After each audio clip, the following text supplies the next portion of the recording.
construction projects regularly cause controversy.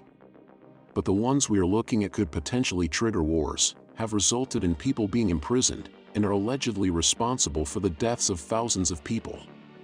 These are the world's most controversial megaprojects. And you are watching Part 1.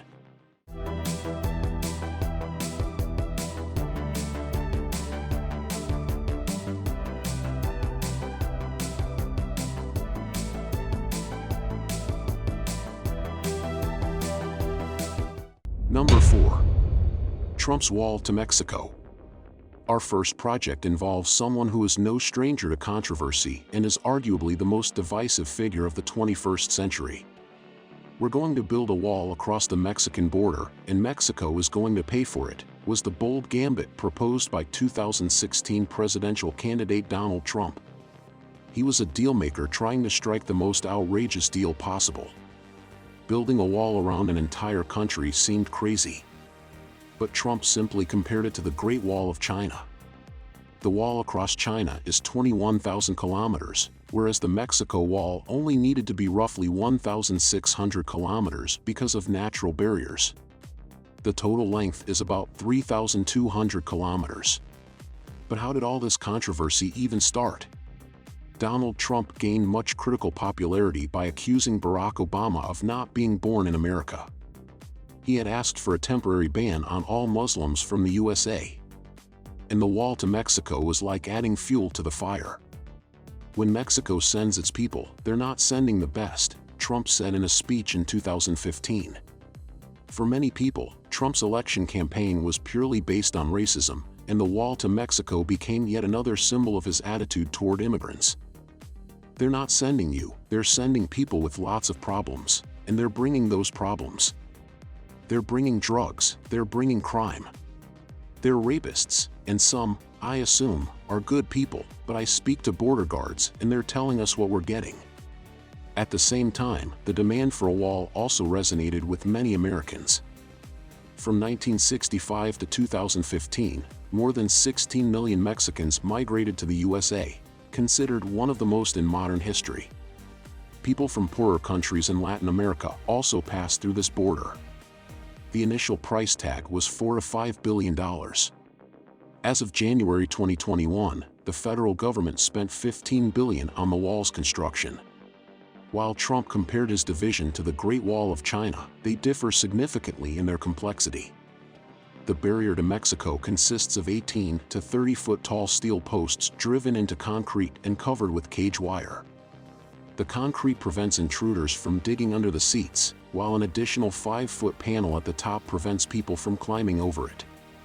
Under Trump's presidency, the government built 727 kilometers of the border wall, but around 640 kilometers were reconstructions of existing barriers. A significant part that was constructed stretches across the border of California, New Mexico, and Arizona. Incomplete areas are mainly in Texas, particularly in the Rio Grande Valley.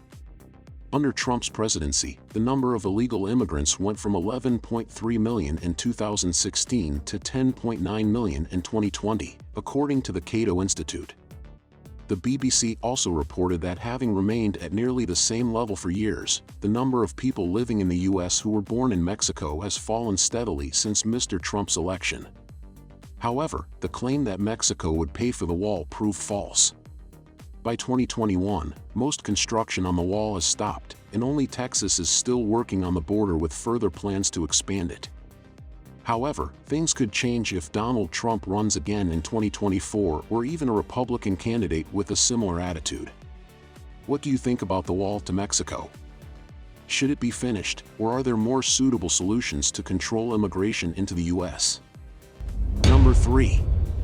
Turkey's crazy plan to build the next Panama Canal. Our next project is in Turkey, where 10 people were imprisoned by the authorities for their criticism of this megaproject. These 10 men were retired admirals who sent a letter of concern about the project.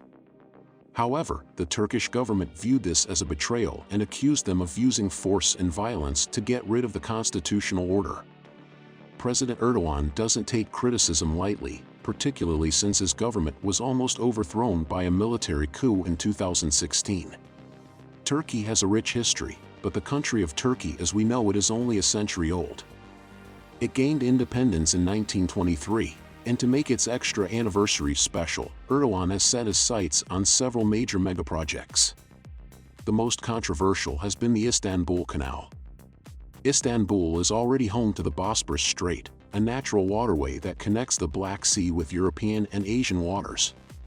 Western Russia and other Black Sea countries must pass through this strait on their shipping journey to the rest of the world. Approximately 43,000 vessels pass through yearly, more than the Panama and Suez Canals combined. Despite its importance, Turkey doesn't make any money directly from it. This is because of the country's agreement in 1936 called the Montreux Convention. The US and Soviet Union agreed to give Turkey control of the Bosporus Strait, which included having a military presence on the channel. The Turks decided to provide free access to all ships during peacetime. This is except for warships from non-Black Sea countries, which face restrictions when passing through. But this deal that secured Turkey's peace during World War II is now bothering Turkey more and more. Imagine having billions of revenue from international trade through your waters, yet you make absolutely no money from it. Then one day in 2011, Erdogan, who was then Prime Minister, had an idea. What if we built a canal on the other side of Istanbul? The announcement caused quite a stir. Even Erdogan described the plan as crazy, but crazy in a good way. 10 years later, in 2021, Erdogan is now president and has begun constructing his self-proclaimed crazy project. The canal would be 45 kilometers long, whereas the Suez Canal is 193 kilometers. It will be 17 meters deep and 275 meters wide. Nicholas Panik, who worked on an extension of the Panama Canal, explained that these canals were all built similarly. Once the route is planned, you start in the middle and have two teams moving in opposite directions, excavating the earth.